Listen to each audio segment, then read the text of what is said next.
All right, up next is Violet. Violet wrote in and said, I was raised without any real love or bond, or even any real examples of such. How am I supposed to recognize real love between myself and a partner or friends? Also, when the time comes, how will I know if I'm properly bonding with my children?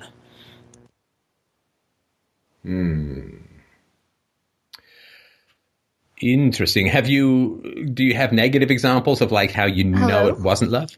Oh, hi. Oh, sorry, I didn't know if I should start talking. Also, sorry if I made some noise in the back. I actually hit the wrong button. But yeah, it's pretty I'm sorry to interrupt. obvious. You just started talking. I don't know. I find that the women who call in here have like voices like angel honey being wept into my eardrum. I mean, you've got a really great voice. I just wanted to mention that. But sorry, I just wanted to mention that so I Thank could get it you. off my mind. Okay, Oh, so negative experiences with love. well, my dad was an alcoholic and he was abused as a kid, so I doubt he even knew how to. And then my mom was just really distant and, well, I hate to say it, but bitchy.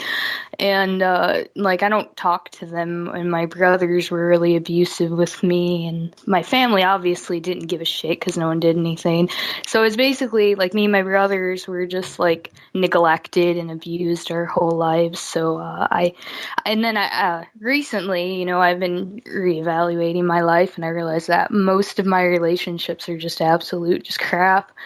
And so I'm trying to start from nothing. I have no real examples at all. A lot of my family was ripped up by divorce, and the ones that didn't, they just my parents, they're horrible together. So that's basically, I just don't know what I'm looking for. I think I'm I have my boyfriend now. He's really respectful and nice and stuff, and I really just think that what I'm looking for is just niceness, basically. But I'm new to it, so I don't know. I just kind of want to get your advice on that and stuff. Right. Okay. Yeah. Well, so love, of course, falls into two general categories, which is when you try to unpack the word virtue, it becomes tough. Well, So interesting enough. sorry, go ahead. Sorry. Oh, No, go interesting ahead. enough. I'm dating an ANCAP now, so I'm pretty sure that I found someone with virtue finally, which is the biggest reason why I'm attracted to him, because the best qualities of myself I see in him. He's really nice and respectful, and when we fight, I guess as you could say, it's more intense debating. We don't really actually treat each other badly, so it's really nice. But Good. yeah. So I Now, get that. okay, good. So I'm going to just run through a couple of things. You're certainly welcome to jump in with your experience with your boyfriend or his experience with you. But for someone to be virtuous, they first have to know that there's such a thing as virtue. So the first thing when trying to figure out if someone can be loved, and there is an emotional aspect, but I've read your ACE score, which we can go into if you want, but I mean clearly you have the kind of opposite conditioning for that. So when you meet someone who's virtuous, they understand and accept the prevalence and existence of evil. They understand and accept the need to be good in the face of evil and to advance the human cause in the face of evil and so on.